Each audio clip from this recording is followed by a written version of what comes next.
하나님께서 주시는 말씀입니다. 사사기 19장입니다. 사사기 19장 1절에서 5절 그리고 10절에서 21절까지 말씀을 우리 한 절씩 교독하시고 마지막 절 합독하시겠습니다.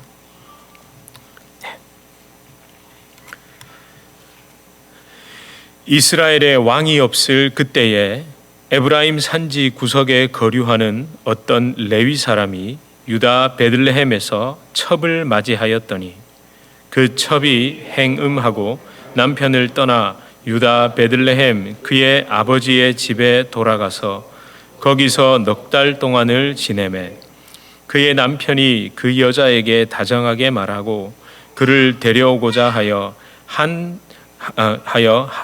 한 사람과 나귀 2마리를 데리고 그에게로 가매 여자가 그를 인도하여 아버지의 집으로 들어가니 그 여자의 아버지가 그를 보고 기뻐하니라. 그의 장인 곧 그 여자의 아버지가 그를 머물게 하매 그가 3일 동안 그와 함께 머물며 먹고 마시며 거기서 유숙하다가 넷째 날 아침에 일찍이 일어나 떠나고자 하매 그 여자의 아버지가 그의 사위에게 이르되 떡을 조금 먹고 그대의 기력을 돋운 후에 그대의 길을 가라 하니라. 10절입니다. 그 사람이 다시 밤을 지내고자 하지 아니하여 일어나서 떠나 여부수 맞은편에 이르렀으니 여부수는 곧 예루살렘이라 안장 지운 나귀 2마리와 첩이 그와 함께 하였더라. 그들이 여부수에 가까이 갔을 때에 해가 지려 하는지라 종이 주인에게 이르되 청하건대 우리가 돌이켜 여부수 사람의 이 성읍에 들어가서 유숙하십시다 하니 주인이 그에게 이르되 우리가 돌이켜 이스라엘 자손에게 속하지 아니한 이방 사람의 성읍으로 들어갈 것이 아니니 기브아로 나아가리라 하고 또 그 종에게 이르되 우리가 기브아 라마 중 한 곳에 가서 거기서 유숙하자 하고 모두 앞으로 나아가더니 베냐민에 속한 기브아에 가까이 이르러 해가 진지라. 기브아에 가서 유숙하려고 그리로 돌아가 들어가서 성읍 넓은 거리에 앉아 있으나 그를 집으로 영접하여 유숙하게 하는 자가 없었더라. 저녁 때에 한 노인이 밭에서 일하다가 돌아오니 그 사람은 본래 에브라임 산지 사람으로서 기브아에 거류하는 자요 그곳 사람들은 베냐민 자손이더라. 노인이 눈을 들어 성읍 넓은 거리에 나그네가 있는 것을 본지라. 노인이 묻되 그대는 어디로 가며 어디서 왔느냐 하니 그가 그에게 이르되 우리가 유다 베들레헴에서 에브라임 산지 구석으로 가나이다. 나는 그곳 사람으로서 유다 베들레헴에 갔다가 이제 여호와의 집으로 가는 중인데 나를 자기 집으로 영접하는 사람이 없나이다. 우리에게는 나귀에게 먹일 집과 여물이 있고 나와 당신의 요종과 당신의 종인 우리들과 함께 한 청년에게 먹을 양식과 포도주가 있어 무엇이든지 부족함이 없나이다 하는지라. 그 노인이 이르되 그대는 안심하라. 그대의 쓸 것은 모두 내가 담당할 것이니 거리에서는 유숙하지 말라 하고 그를 데리고 자기 집으로 들어가서 나귀에게 먹이니 그들이 발을 씻고 먹고 마시니라. 아멘. 우리 서로 앞뒤 좌우로 인사하시겠습니다. 잘 오셨습니다. 반갑습니다. 잘 오셨습니다. 제가 목이 좀 말라가지고 물을 한 모금 했습니다. 여러분 정말 잘 오셨습니다. 여기 안이 너무 시원하죠? 어떤 추우신 분들은 자켓까지 지금 입고 계시는데 사람마다 다릅니다만 일단 기본적으로 시원해서 좋긴 합니다. 조금 추위를 타시는 분들은 자켓을 하나씩 가져오시면 감사하겠습니다. 자, 지난주 마더스데이라는 핑계로 잠시 룻기를 살펴봤습니다. 도망친 것이 아닙니다.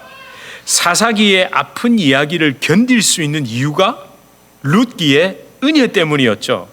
이 사람의 말로 표현할 수도 상상할 수도 없는 헤세드의 은혜 때문입니다. 이제 계속해서 사사기의 남은 이야기 19장에서 21장을 살펴보려 합니다. 그 속에 보이는 우리의 모습, 그런 우리의 모습이 그대로 드러나죠. 그런 우리를 말씀을 통해 드러내고 계시는 그 하나님의 마음을 우리가 알기 때문에 그 아픔과 찔림을 받아들일 수 있습니다. 아프고 찔리게 하시는 것에서 머물지 않고 반드시 회복시키시고 치유하시고 변화시키시는 예수 그리스도의 십자가 은혜를 알기에 우리는 말씀 앞에 설 수 있습니다. 여러분, 설교를 묵상하고 계획하고 준비할 때마다 빗나가는 것이 있습니다. 제가 몇 번으로 설교를 하겠다라는 계획이 있잖아요. 계획이 있습니다. 요건 이렇게 몇 번 정도 하면 되겠다. 또 이런 방향으로 설교를 좀 해야 되겠다. 이런 생각이 본격적으로 준비를 하면 결국 무너집니다. 다 이 수포로 돌아갑니다. 이번에도 그렇습니다. 사실 19장에서 21장을 딱 두 번으로 제가 줄여가지고 압축해가지고 살펴보려고 했는데 결국 또 늘어났습니다. 제가 사실 그래서 좀 감사합니다. 왜냐하면 제 생각대로 계획대로 안 돼서 감사합니다. 저는 늘 그거에 감사합니다. 제가 오늘 설교 제목을 뭐라고 정했죠? 왕대접. 여러분, 요즘은 왕이라는 걸 뭘로 씁니까? 어떤 의미로 써요? 사실은 왕인데 왕 이렇게 쓰죠. 왜? 왕이 원래 짧잖아요. 짧은 사운드입니다. 왕. 누구누구 왕, 어떤 왕, 더 왕. 그런데 요즘 애들은 왕 이래가지고 어떻게 씁니까? 어떤 의미로 쓰죠? 크다, 대단하다, 최고다, 이렇게 쓰죠. 모르세요? 예? 요즘 한국 사람들은요, 이게 좀 사실은 국어적으로 잘못된 거예요. 왕밖에 없거든요. 왕이 없습니다. 근데 전부 다 왕대접 이러면 어떻게 될까요? 큰 그릇이 되겠죠. 그거 아닙니다. 왕대접입니다. 왕대접. 이게 뭐죠? 왕으로 대접하는 걸 얘기하는 거죠. 말 그대로 왕을 왕으로 대접하라는 표현입니다. 이걸 제가 써놨더니만 저희들이 오늘 큰 그릇을 준비해 갈 거냐요. 제가 이런 거 하면 꼭 그릇 큰 걸 막 가져가고 이러거든요. 그거 아니라고. 얘들 머릿속에는 왕이 들어있나 봐요. 왕입니다. 왕. 킹입니다. 킹. 여러분, 오늘 본문 1절에도 뭐가 등장하죠? 왕이 등장합니다. 뭐라고 말합니까? 이스라엘에 왕이 없는 게 아니라 이스라엘에 왕이 없었을 그때에라는 표현은 두 가지를 내포하고 있죠. 첫 번째는 시간적인, 그러니까 연대기적인 시기를 짐작할 수 있습니다. 적어도 왕이라는 존재, 즉 사울, 다윗 등의 그 왕이 없었던 시대였다는 걸 알 수 있습니다. 사사시대죠. 그리고 두 번째는 뭡니까? 왕이 없었다는 것은 이스라엘의 이스라엘의 영적인 상태를 짐작하게 합니다. 왕, 즉 다스리는 존재, 다스리는 주체가 없기에 자기들 마음대로 살았다라는 의미입니다. 사사기의 마지막 구절이죠. 우리 함께 읽어보실까요? 사사기 마지막 구절 21장 25절과 연결됩니다. 시작. 그때에 왕이 없었으므로 사람이 각기 자기의 소견에 옳은 대로 행하였더라. 이것과 연결됩니다. 그런데 우리는 알고 있습니다. 이스라엘 백성에게 왕이 정말 없었습니까? 이스라엘 백성의 왕은 언제나 변함없이 누구이십니까? 하나님이십니다. 하나님이시죠. 따라서 이스라엘에 왕이 없었을 그때라는 표현은 왕이 정말 없었던 것이 아니라 왕을 무시하고 왕을 실어버린 것처럼 살았다라는 의미입니다. 여러분, 어쩌면 오늘날도 마찬가지입니다. 왕이신 하나님을 무시합니다. 없는 것처럼 삽니다. 왕이신 나의 하나님이라고 찬양도 했고, 왕이신 나의 하나님 막 이렇게 찬양도 했고, 우리가 그렇게 말했지만 전혀 그렇게 살지 않습니다. 하나님은 나를 온전히 다스리는 주체가 아니죠. 그분에게 완전히 굴복되기 위해 예수님을 믿는 게 아니죠. 많은 사람들이 정말 하나님에게 내가 완전히 굴복되기 위해서 예수님을 믿습니까? 하나님을 믿습니까? 아닙니다. 하나님이 왕으로서 주체가 되시는 게 아니라 하나님은 내 곁에서 객체로 계시는 거죠. 그래서 하나님을 객체, 수호신, 가디언, 그리고 뒷배 정도로 생각합니다. 내가 주체인데 하나님은 객체가 돼서 나를 좀 도와주는 존재 수준에서 생각하지, 완전히 뒤집어 엎어서 하나님이 나의 전부가 되고 하나님이 나의 왕이십니다라고 고백하고 그대로 살아가는 사람이 정말 찾아보기 어렵습니다. 19장 이후에 등장하는 레위인과 그 사람과 관련한 이 일들, 거기에서 일어난 일들, 정말 기가 차서 말이 안 나오는 이 사건들은 왕이신 하나님을 헌신짝보다 더 못하게 취급해서 일어난 일들입니다. 광야 40년 생활, 가나안 정복과 정착의 모든 과정이 허무하게 느껴질 정도로 대체 무엇 때문에 하나님을 믿고 섬기고 따르고 맹세했는지 진짜 알다가도 모르겠죠. 여러분, 이게 남의 이야기가 아닙니다. 옛날 이야기도 아닙니다. 우리의 이야기입니다. 지금도 이런 식의 종교 생활, 그러니까 기독교 안에서 십자가 복음으로 예수님을 믿는다는 그런 일로 버젓이 일어나고 있습니다. 제가 왜 이렇게 말씀드릴 수 있을까요? 이 사건을 성령의 감동으로 기록한 저자, 그러니까 사무엘은 나름의 어떤 문학적인 장치를 통해서 이걸 그대로 드러내고 있습니다. 그러니까 그때만의 일이 아니라 앞으로도 일어날 것이고 일어나고 있고 계속 그렇게 하고 있다고, 이걸 문학적인 장치를 통해서 드러내고 있습니다. 그게 뭘까요? 익명을 이용하고 있죠. 익명. 그러니까 이름을 기록하지 않죠. 잘 보세요. 17장에서 18장에 그 사람들은, 그 일이 일어난 사람들의 이름이 뭡니까? 미가잖아요. 미가의 집안이고, 그리고 그 레위인, 거기에 고용돼서 그 일들, 그 안타까운 일들, 단지파를 따라 올라갔던 그 레위인은 누구의 후손이었습니까? 모세의 후손이었고 이름까지 적죠. 요나단이라고. 그거 다 드러내잖아요. 물론 드러냈으니까 그건 미가의 일이고 요나단의 일이다, 이게 아니라 여기서는 더 분명하게 아예 이름을 밝히지 않습니다. 레위인의 이름도 밝히지 않습니다. 그 여자 첩의 이름도 밝히지 않습니다. 그 첩의 아버지, 레위인의 장인, 그 사람의 이름도 밝히지 않습니다. 한 노인이죠. 기브야에서 레위인 일행을 맞이한 사람도 그 이름을 밝히지 않습니다. 레위인의 첩을 강제 성폭행해서 죽음에 이르게 한 그 사람들의 이름도 전혀 기록하지 않습니다. 대신 뭐는 기록하고 있습니까? 장소는 분명히 기록합니다. 나중에 뒤에 한번 읽어보세요. 오늘 제가 21절까지만 읽었잖아요. 다음 주에 다룰 그 내용을 한번 읽어보세요. 얼마나 디테일하게 묘사하는 줄 아세요? 그 여자가 죽어서 어떻게 하고, 여자가 죽었더라 끝이 아니고 문지방에 손이 턱 걸려있더라. 여러분, 이거 마치 옆에서 본 사람처럼 디테일하게 설명하죠. 그런데 이름은 설명하지 않습니다. 그런데 뭐는 설명합니까? 장소는 분명히 기록하고 있습니다. 그 사건들이 일어난 지역은 정확하게 기록합니다. 벌써 1절에도 오늘 등장했죠. 어디요? 에브라임 산지, 그리고 유다 베들레헴, 그리고 기브아죠. 여러분, 이게 뭘 의미할까요?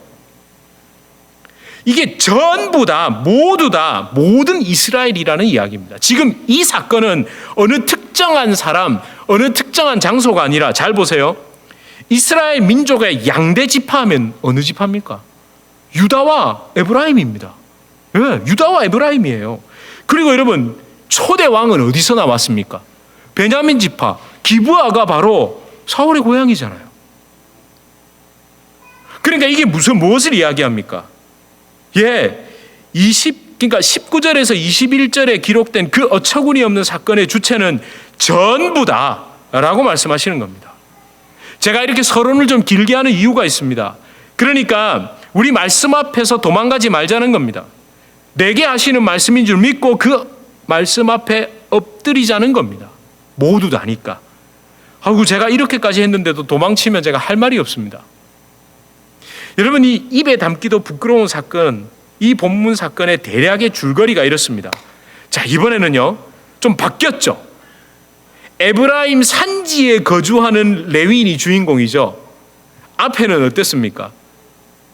레위인이 베들레헴에 거주했는데 꾸역꾸역 올라가서 에브라임 산지까지 올랐는데, 이번에는 반대로 에브라임 산지에 거주하는 레위인이 꾸역꾸역 어디까지 갔다고요? 베들레헴까지 갔잖아요. 그러니까 그에게는 유다 베들레헴 출신 그곳에서 데려온 첩이 있었답니다. 여러분 2절을 보면 이 첩이 행음을 했다고 기록합니다. 근데 이것은요, 잠깐 다른 사람과 바람이 났다, 어떤 음란한 행위를 했다, 이게 아닙니다. 여기서 행음했다로 번역한 히브리어 사나라는 이 단어는요, 참 입에 담기도 민망한 몸을 파는 매춘 행위를 나타내는 단어입니다. 그러니까 첩의 매춘 행위에 대해서 사실은 이 다양한 견해가 있습니다. 이거 지금 설교 시간에 다 다루려니까 너무 복잡합니다. 여러분 결국 그 첩은요, 매춘 행위를 했죠. 어떤 경우는 안 했다라고 얘기하면서 이걸 이제 너무 그 여자에게 가는 화살을 좀 돌리려고 하더라고요. 근데 여러분 돌릴 필요 없습니다. 그 당시 문화와 환경에서 남자가, 즉 아버지 또는 남편이 그걸 정말 몰랐을까요? 특히 이미 가나안 종교와 혼합되어 있었잖아요. 제가 말씀을 드렸죠. 가나안 종교, 아니 고대 종교의 기본은 그 종교 행위를 하면서 그 신을 섬기면서 여사제들이 기본적으로 매춘을 했다는 이야기를 제가 민수기 때도 그 발람과 발락 사건에서, 그 이후에 그 바알보올 사건을 다루면서, 그리고 계속해서 그 바알 신들이 어떤 짓을 했는지를 얘기하면서 그 좀 민망한 이야기들 해드렸습니다.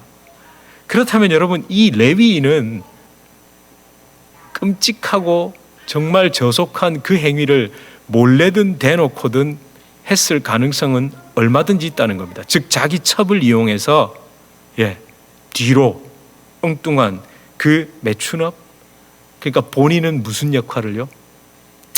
우리 흔히 말하는 그 포주 역할을 하면서 했을 가능성은 얼마든지 있다는 겁니다. 그래서 사실은 이 여인이나 이 레위인이나 다 똑같다는 거예요. 그렇게 결국 그 여인은 지쳤는지 어쨌는지 더 이상 나이 짓을 못하겠다고 한 건지 어쩐지 모르겠지만 아버지 집으로 돌아갑니다.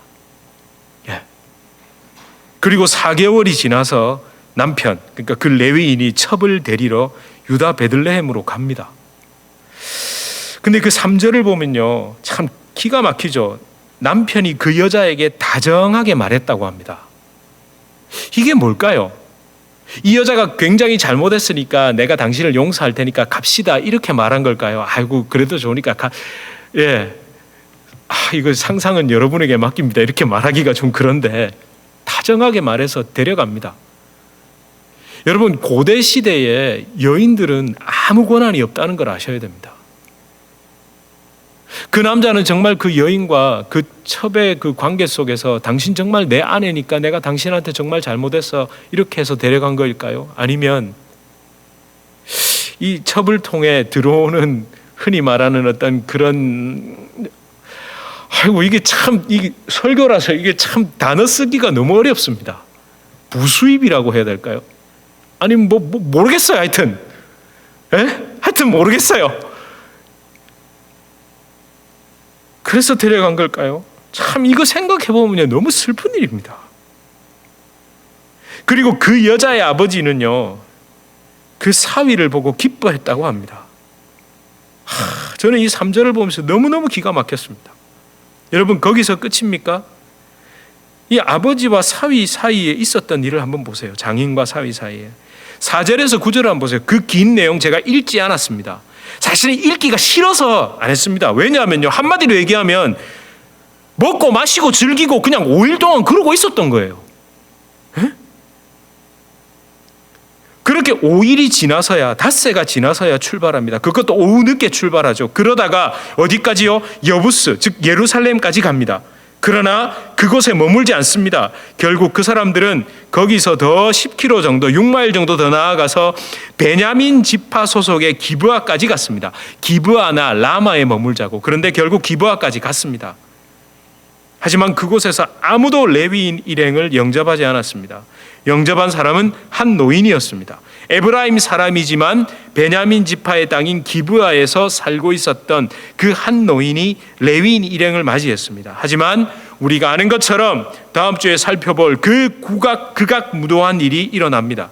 기브아의 불량배들이 레위인을 이래 첩을 집단으로 성폭행하고 죽음에 이르게 합니다. 저는요, 오늘 이 본문을 묵상하면서 크게 세 가지 정도 묵상을 좀 했던 걸 여러분과 나누려고 합니다. 이 말씀 속에 드러난 제 모습이기도 합니다. 첫 번째, 여러분은 오늘 본문에서, 그러니까 익명의 사람들 있잖아요. 이름을 안 밝혔는데 이 중에서 누가 제일 문제라고 생각하세요? 누가 제일 요주의 인물입니까? 우열을 가리기 힘들죠. 제가 굳이 1등을 찾아보니까 누구라고 생각을 제가 할까요? 첩의 아버지입니다. 그 레위인의 장인. 여러분, 저도 미래의 장인이 될 사람입니다. 예? 아니, 그러니까 제가 이거 함부로 얘기하는 게 아니라 저도 미래의 장인이 될 거잖아요. 아닌가요? 저도 딸이 둘이 있는데요. 저도 장인 소리를 들을 거예요, 아마. 여러분, 이 첩의 아버지, 이 장인에게는 권한이 있었습니다. 딸을 레위인의 첩으로 시집 보내지 않을 권한이 있었다고요. 예? 그러니까 에브라임 산지의 레위인과 유다 베들레헴에 사는 여자가 중매 아니면 만날 수 있습니까? 아니, 그 당시에는 연애 결혼 이런 거 99.9999999%는 다 중매 결혼이라니까요. 아니, 거기다가 그렇게 떨어져 있는데 이 두 사람이 어떻게 연애 결혼을 합니까? 결국에는 이 두 사람은요, 중매로 결혼을 한 겁니다. 그러니까 이 결혼을 허락한 것도, 아니, 이 결혼의 시작도 누가? 첩의 아버지에게서 시작된 겁니다. 무엇보다 좋습니다. 딸이 정말로 단독적으로 남편인 레위인과 상관없이 단독적으로 그런 매춘이라는 정신 나간 짓을 했다 칩시다. 그렇게 쫓겨나서 돌아왔다면 어떻게 해야 됩니까? 여러분, 어떻게 해야 되죠? 그렇죠. 혼을 내쫓아. 맞습니다. 그래야 됩니다. 아니, 내쫓지는 않더라도 이렇게 말해야 정상 아닙니까? 너 그냥 나랑 살다가 죽자. 그냥 너 나랑 이 땅에서 살다가 너도 나도 평생 하나님께 속지 않은 마음으로 살자. 이래야 정상 아닙니까? 표정들이 왜 그러세요? 그래 정상이죠. 저한테 절대 그러시면 니도 딸 가져봐라 있습니다. 그래야 정상입니다. 아니, 더욱이 3절에서 8절에 기록된 것처럼 사위가 다시 와서 데려가겠다고 해요. 지금 그렇다고 희희낙낙 기뻐할 일이 아니죠. 예? 오이를 먹고 마시고 즐길 일이 아니라니까요. 파티, 축제가 아니라 뭘 회개했어야죠. 같이 부둥켜 안고. 아니, 그렇게 돌려보냈다고 해도 모두 다 철저히 회개하고 다시 그러면 우리 혀물고 죽자. 진짜 정말 그러면 안 돼. 아니, 이런 모습이 하나도 없잖아요. 사실은 그 중에서도 누가? 장인인 본인이 가장 먼저 회개했어야죠. 여러분, 우리 대다수는요, 자녀들이 있고 그들을 믿음 안에서 올바르게 키우려고 합니다. 아니, 뭐 우리가 단순히 우리 자녀가 교회 다닌다고 안심할 수 있습니까? 그럴 수 없습니다. 여러분, 이 사건은요, 이방인의 집에서 일어난 사건입니까? 아니요. 여러분, 이스라엘 민족, 그것도 대표 지파, 그것도 레위인의 집에서 일어난 일이라니까요. 제일 안타까운 마음이 뭔지 아세요?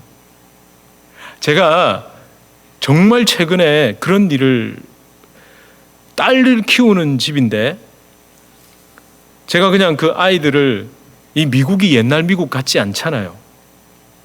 여러분 정말 성경적 가치관이 바로 선 미국으로 지금 가고 있습니까? 아니면 여러분도 알고 계시잖아요.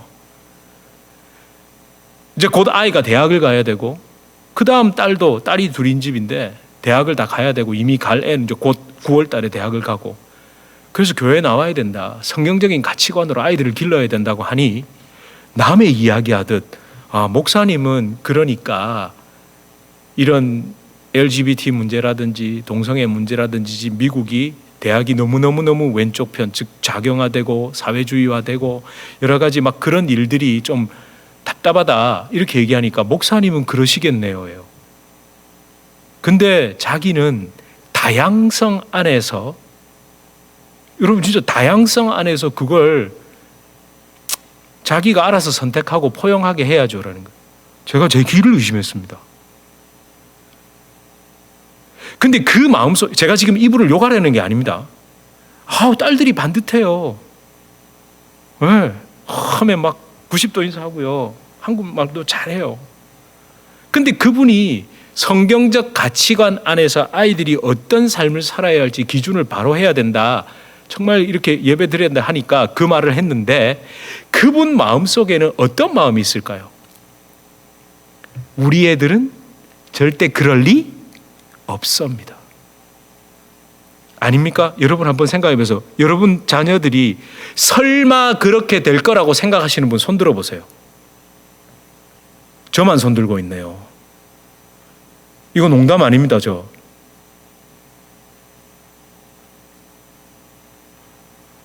분위기가 또 왜 이러죠? 제가 그래서 두려워하라는 말이 아니라 그래서 알려줘야 됩니다. 뭐가 바른 것인지.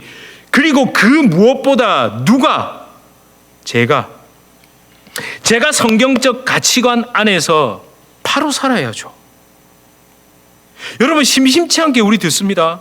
신앙 좋은 것 같은 집안에서 일어나는 하나님을 떠났대요. 자녀가 멀쩡하게 대학 다 졸업하고 대학원 가는데 부모님이 그토록 원하는 결국 그 고소득 전문직을 향한 대학원에 발을 내디디면서 한 말이 이제 더 이상 나는 교회를 나가지 않겠다. 충격 아닙니까? 여러분 그때는 어떻게 해야 정상일까요? 너 그 대학원 가지 마. 안 가도 돼. 네가 지금 떠날 게 어디 이렇게 나와야 되는데 기도해야 되는데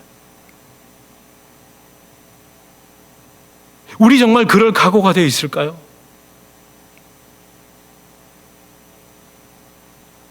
여러분 진짜 그런 이야기를 심심치 않게 듣는다니까요.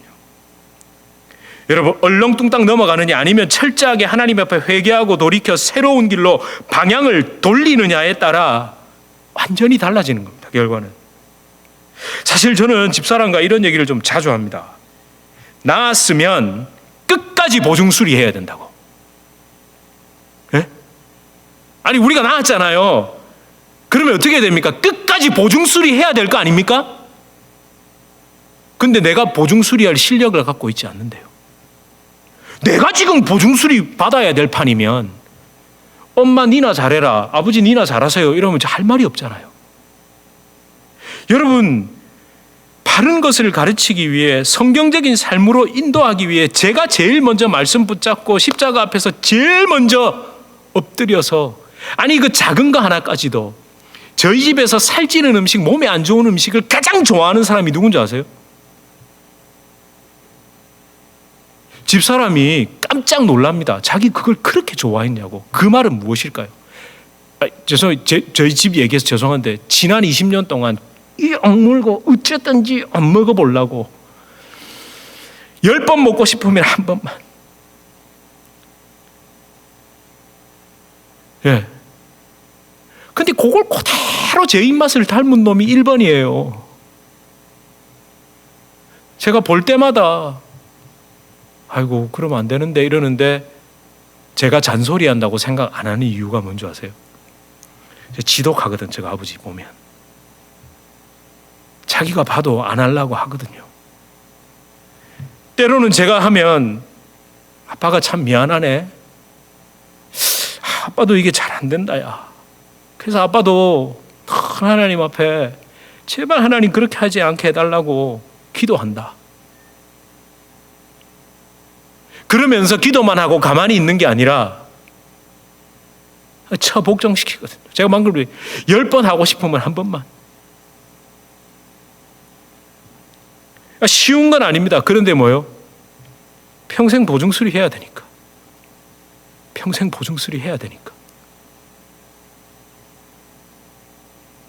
아니 오늘 에어컨이 너무 잘 나와서 그런지 왜 이렇게 갑자기 썰렁하죠? 저도 지금 손이 시려운데요. 네. 여러분 마음속에 주님이 말씀하고 계신다고 믿습니다. 이건 제가 찔리라고 하는 말이 아니라 하나님이 우리를 그렇게 인도하실 수 있다니까요.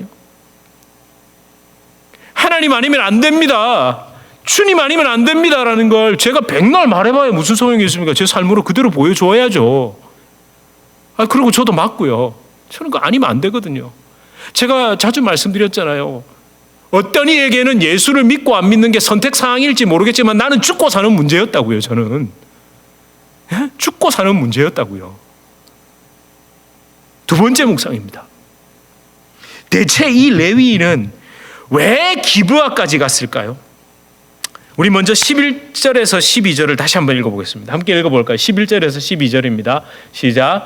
그들이 여부스에 가까이 갔을 때에 해가 지려 하는지라 종이 주인에게 이르되 청하건대 우리가 돌이켜 여부스 사람의 이 성읍에 들어가서 유숙하십시다 하니 주인이 그에게 이르되 우리가 돌이켜 이스라엘 자손에게 속하지 아니한 이방 사람의 성읍으로 들어갈 것이 아니니 기브아로 나아가리라 하고. 여러분 이거 한번 보십시오. 11절을 보니까 종이 우리 해가 지라고 하는데 여부스 사람들의 그 성읍에 들어갑시다. 거기서 우리 좀 하루 지내고 갑시다 이랬는데 꾸역꾸역 어디로요? 기브아로 갑니다. 한 10여 킬로, 한 6마일 떨어져 있거든요. 막 나귀에 아내도 태우고 뭐 이렇게 가면 막 이랴 달려간 게 아니니까 아마 그렇게 가면 반드시 해가 져버릴 거예요. 여러분 오늘날처럼 라이트 있고 이런 거 아닙니다. 해가 지는 순간 혹시 깜깜한 산길 가보신 적 있으세요? 제가 등산을 좋아해서 야간 산행도 해봤거든요. 그거 함부로 하시면 안 됩니다. 진짜 손을 이렇게 하면 여기가 안 보여요. 라이트를 딱 끄면. 금음날에 야간 산행하면 잘 안 하지만 이게 안 보인다니까요. 이 앞도. 우리는 지금 빛 공해 속에 산대잖아요. 근데 그걸 꾸역꾸역 기브아로 갑니다. 근데 그 이유가 뭡니까? 12절에 기록되어 있습니다. 이스라엘 자손에게 속하지 아니한 이방 사람의 성읍이라는 이유죠. 예? 그죠? 여러분 이게 믿어지세요? 이 레위인이 한 말. 여러분 이 12절에 이 사람이 된 이유가 진심일까요? 아니 좀 비웃어야 되는 거 아닙니까? 좀 황당한 거 아닙니까? 저는요 12절을 보면서 이런 생각을 그칠 수 없었습니다. 아니 왜? 이제 와서? 아니 왜? 갑자기 웬 이방인 타령? 언제부터 그렇게 율법을 잘 지켰다고? 왜? 여러분 12절은요 핑계입니다. 그렇다면 진짜 레위인 마음속에 숨어 있는 게 뭘까요? 그러니까 여부스냐 기브아냐를 놓고 이렇게 저울질하면서 여부스보다는 좀 날이 저물어도 우리 어디? 기브아로 가자라는 진짜 이유가 뭐겠습니까? 제가 이 본문을 묵상하고 연구하기 위해서 읽었던 자료들 주석서 중에 이런 내용이 있었습니다. 요거 들어보시면 그럴 수 있겠다 하실 거예요. 제가 그대로 읽어드릴게요. 그러니까 레위인이 여부스에 머물자는 종의 권유를 뿌리치고 이스라엘 사람들이 사는 기브아까지 가는 것을 고집한 것은 무엇보다 대접받으려고 했었기 때문이더라. 그의 마음속에는 이방인들보다 동족에게 더 좋은 대접을 받을 수 있으리라는 기대감이 앞섰던 것이다. 게다가 이 사람은 어디서든 환영받는 레위 지파 사람이 아닌가, 이런 내용을 봤습니다. 저랑 어쩜 그렇게 마음이 통하는지요.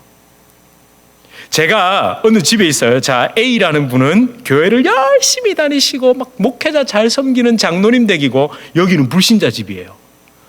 제가 이 집에 가서 머무는 걸 좋아할까요? 저 집에 가서 머무는 걸 좋아할까요? 당연히 이 집이죠. 가면 목사님 할 거 아닙니까? 여기 가면 누구 씨 할 거거든요. 제가 실제로 제가 목사인 줄 아는데도 누구 씨 이러는 사람 봤거든요. 기분이 좋았을까요? 나빴을까요? 나 교회 다니는 거 알면, 내가 목사인 거 알면서 그 사람도 사실은 교회를 다녀요. 그런데 저한테 누구 씨 이러더라고요. 제가 기분이 좋았을까요? 나빴을까요? 매우 나빴습니다. 매우요. 제가 이걸 보면서 어머, 맞다. 나라도 그랬겠다. 정말이지 한 번도 생각해보지 못한 겁니다. 그러고 보니까요, 성경적 근거가 있죠. 바로 4에서 5절입니다. 우리 읽지 않았던 거. 처가에서 먹고 마시고 즐기고, 아니 진짜 바람난 첩 때리러 왔으면서, 예? 벼룩도 나 짝이 있지.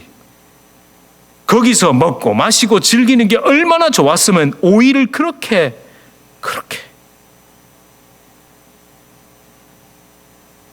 대접받는 게 익숙했고 너무 좋았던 거예요. 여러분, 저도 이 부분을 진짜 조심합니다. 입의 즐거움, 그 타락한 제 마음에 목사님 해주면 막 뿌듯하고 막 으쓱하고 막 좋죠. 그렇게 육체의 풍요와 안락함이 도를 넘어갈 때 오는 그 위험성이 있잖아요. 그 위험성. 제가 그걸 진짜 조심하려고 저를 십자가에 쳐서 복종시킵니다. 실제로 저를 민철 씨라고 해서 순간은 탁 마음이 팍 상하더라고요.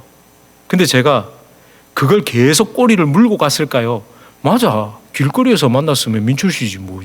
야 임마 안 한 게 다행이다. 그렇게 생각하는 거예요. 근데 그러고 났더니만 이거 가라앉더라고요. 그렇잖아요, 여러분. 아니, 저 태어나면서부터 목사 이렇게 제 이마에 새기고 나온 거 아니잖아요. 참, 근데 그게 갑자기 됐을까요? 처음부터 그 훈련을 시작했거든요.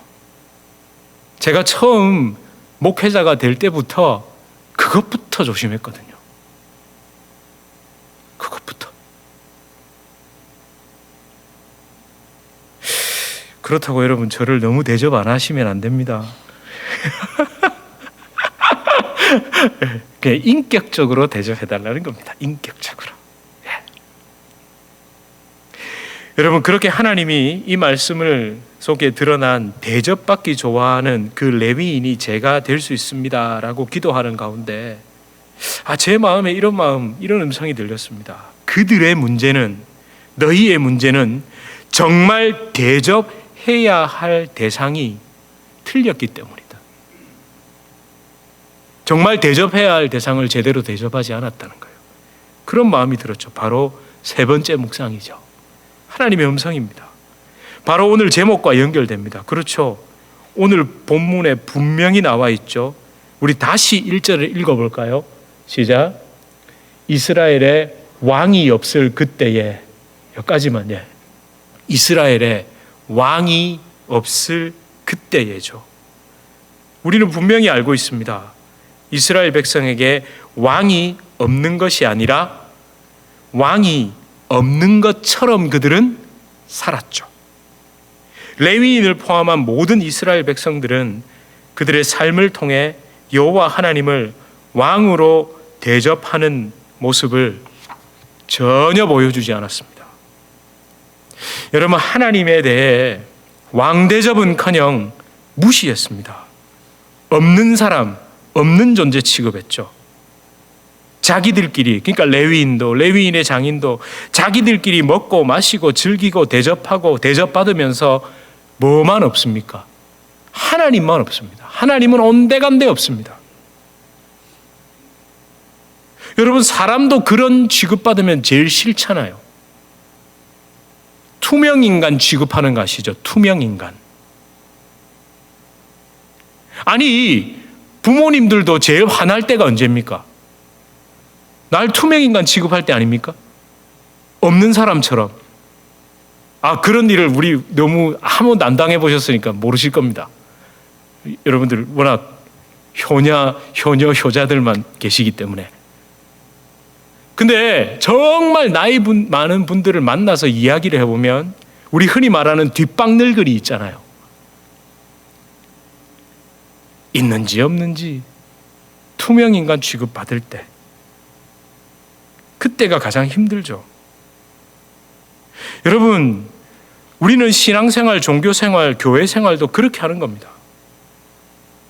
뭔가 교회에서 또 가정에서도 삶 속에서도 여러분, 우리 얼마나 분주하게 이것저것 합니까? 지금 레위인도요, 정말 분주하게 이것저것 많이 했잖아요. 막 찾아 내려가고 만나고 먹고 마시고 즐기고 또 데려가고 기브아에 들어가고 얼마나 분주하게 많이 일했습니까? 그런데 거기에 하나님은 없어요. 하나님은 그냥 투명 하나님 취급하고 있죠.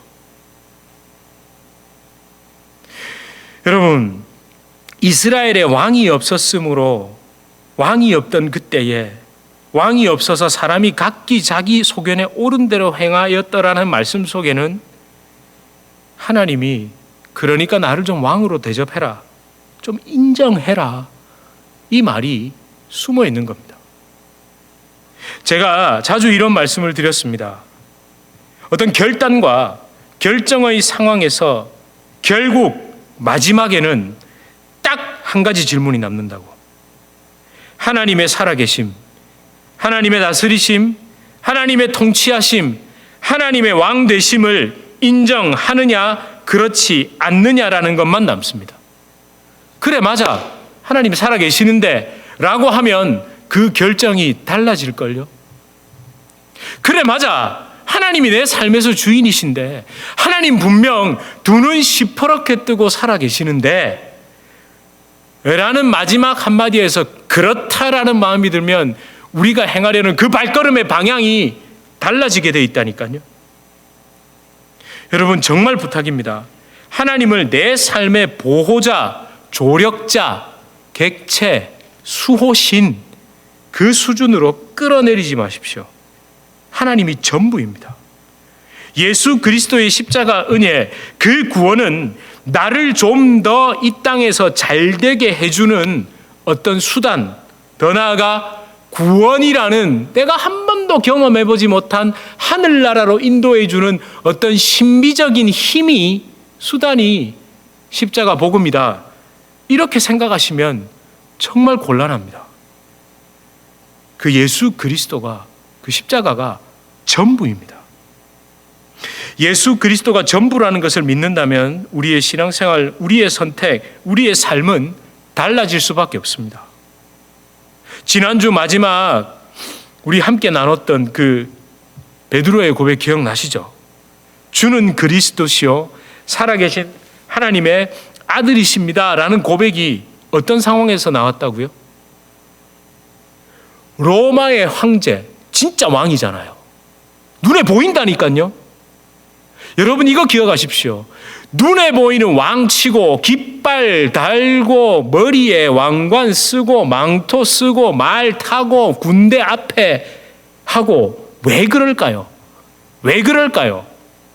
그거 아니면 자신의 권위를 드러낼 방법이 없잖아요. 아니, 화려할수록 막 갈 때 막 빵빠레를 울리고 그렇게 하는 이유가 뭡니까? 내가 왕이라고, 눈에 보이고 귀에 들리는 내가 왕이야, 알겠지? 이거 보이지? 이러잖아요. 그런데 진짜 왕이신 예수님은 어떻게 서 계셨습니까? 그 가이사랴 빌립보, 그 왕을 찬양하고 칭송하고 높이기 위해 멋진 건물이란 건물은 다 지어놓은 그 가이사랴 빌립보 앞에서 진짜 왕이신 예수님은 어떤 모습으로 서 있으셨죠? 가장 초라하고 가장 보잘것없고 가장 힘없어 보이는 그 모습으로 서 계셨습니다. 그리고 심령에 말씀하시죠. 너희는 나를 누구라 하느냐? 여러분, 예수님이 거기서 내가 누구야? 내가 누구야? 얘기해봐! 대답해봐! 이러셨나요? 여러분, 이게 진짜입니다. 그 화려함 앞에서 그래, 너희는 나를 누구라고 하냐? 누구라고 하니? 베드로가 주는 그리스도시요 살아계신 하나님, 이렇게 말 안 했겠죠. 눈을 마주쳤을 거예요. 그리고 어쩌면 그러한 눈빛으로 예수님, 당신이 진짜 왕이십니다. 당신이 진짜 그리스도십니다. 여러분, 이 얼마나 화려한 세상입니까?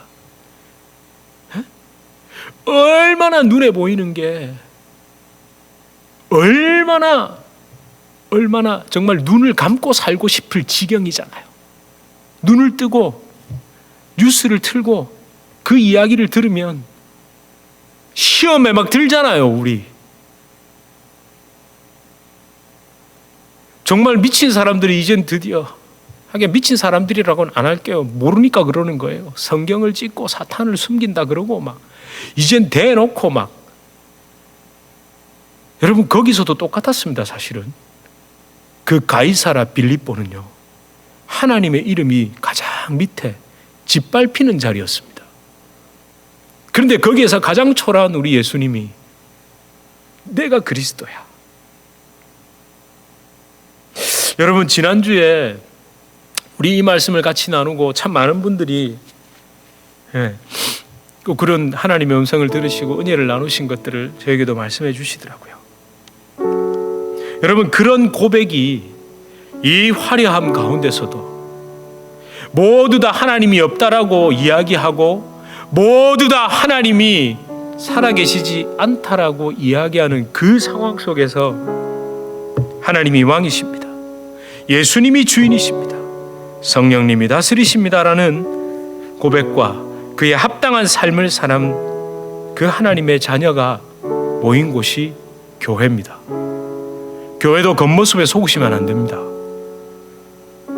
북적거린다고 이름만 대면 그 교회요, 그 목사님 한다고 교회가 아니고 성도가 아닙니다.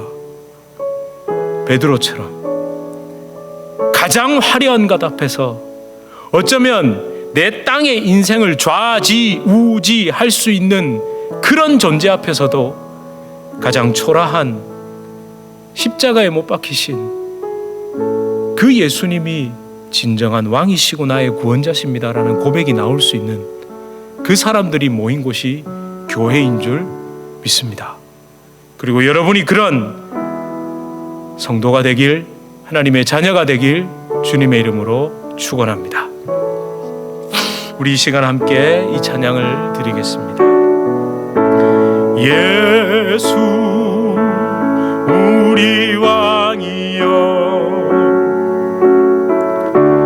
이곳에 오소서.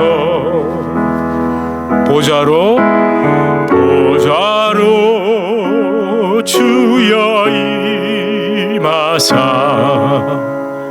찬양을 받아 주소서. 주님을 찬양하오니 주님을 경배하오니 왕이신 예수님 오셔서 좌정하사 다스리소서. 예수 우리 왕이여, 예수 아멘. 우리 왕이여, 이곳에 오소서, 이곳에 오소서. 보좌로 주여 임하사 찬양을 받아 주소서. 주님을 찬양하오니 주님을 찬양하, 주님을 경배, 주님을 경배하. 왕이신 예수님, 왕이신 예수님 오셔서 좌정하사 다스리소서. 여러분, 너무 당연히 알고 있어서 안 하는 겁니다. 진짜 하나님이 여러분의 삶의 왕으로 오셔서 다스린다면 무엇부터 다스려 주시려 하실까요? 무엇부터 바로잡으려고 하실까요? 무엇부터 내놓길 원하실까요? 어떤 부분부터 하나님의 앞에 완전히 복종하고 완전히 엎드려지는 걸 바라보고 계시고 그렇게 되길 원하고 계실까요? 여러분 함께 기도합시다. 하나님 그 부분을 하나님 앞에 내어놓습니다. 하나님 그 부분 다스려 주십시오. 하나님을 온전히 왕으로 왕의 그 보좌 앞으로 나아가 진정 하나님을 나의 왕으로 모실 때에 하나님 내 삶에 개벽이 일어나게 하여 주시옵소서. 내 삶이 뒤집어지게 하여 주시옵소서. 내 삶이 진정한 왕의 능력으로 가득 차 하나님 승리하는 삶을 살게 하여 주시옵소서. 우리 이렇게 함께 기도하시겠습니다. 아버지 하나님 그 부분이 그렇게 막혀있는 이유가 뭡니까? 아버지 하나님 그 부분이 그렇게 되지 않는 이유가 뭘까요? 아버지 하나님 주님의 그 왕되심을 인정해 드리길 원합니다. 하나님 그 부분 속에 하나님 그게 물질의 문제입니까? 아버지 하나님 관계의 문제입니까? 아버지 하나님 그것이 아픔의 문제입니까? 병든 곳의 문제입니까? 주님 왕으로 오시옵소서. 내 생각을 버리게 하여 주시옵소서. 내 뜻대로 되지 않는 것 아버지 하나님 내 뜻 반대로 되는 것이 하나님이 기뻐하시는 것이라면 얼마든지 주님께 그렇게 내어놓게 하여 주시옵소서. 아버지 하나님께 온전히 아버지 하나님 전심으로 나아갈 수 있게 하여 주시옵소서. 주여 역사하여 주시옵소서. 아버지 하나님 왕으로 오셔서 내 삶과 내 인생과 내 모든 전 그 영역에 하나님이 다스림을 회복되게 하여 주시옵고 하나님 그렇게 주님을 향해서 나아갈 수 있게 하여 주시옵소서. 주님 능력으로 하나님의 왕되심이 우리의 삶을 통해 한 가지 드러나게 하여 주시옵소서. 주님 감사합니다. 주님 왕되심이 아버지 하나님 왕되심이 우리 성도님들의 삶에 하나님 그대로 임하게 하여 주시옵소서. 주님 감사합니다. 주님 감사합니다. 살아계신 아버지 하나님 주님의 왕되심이 드러나야 합니다. 하나님 감추어 놓고 덮어 놓고 요것만큼은 내 뜻대로 돼야 되는데 하나님 좀 도와주세요가 아니라 이것조차도 아니 그 모든 것조차도 나의 뜻이 아니라 나의 생각이 아니라 하나님의 뜻대로 하나님의 기뻐하심대로 이루어지게 하여 주시옵소서라고 하나님 우리가 믿고 나아가야 됩니다. 주님 그게 안 되는데 어떻게 우리가 하나님의 왕되심을 인정하는 겁니까? 요것만큼은 하나님 뜻대로 되면 안 된다고 하나님 기뻐하시는 대로 되면 안 된다고 요것만큼은 내가 생각하는 대로 돼야 된다고 하는데 어떻게 하나님 우리가 하나님의 왕이십니다라고 고백할 수 있습니까? 주님 그 기도를 할 수 없고 그렇게 되는 것이 기쁘지 않다면 우리 스스로 거짓말하는 게 됩니다. 아버지 그래서 내 생각은 낱낱이 십자가 앞에 무너져야 합니다. 아버지 하나님 그리고 내 삶을 통해 주님의 뜻이 온전히 이루어지게 하여 주시옵소서. 그렇게 우리 성도님들의 삶에 하나님의 왕되심이 주님의 주인되심이 성령님의 다스리심이 그대로 드러나고 나타날 수 있게 하여 주시옵소서. 예수 그리스도 이름으로 간절히 기도드립니다. 아멘.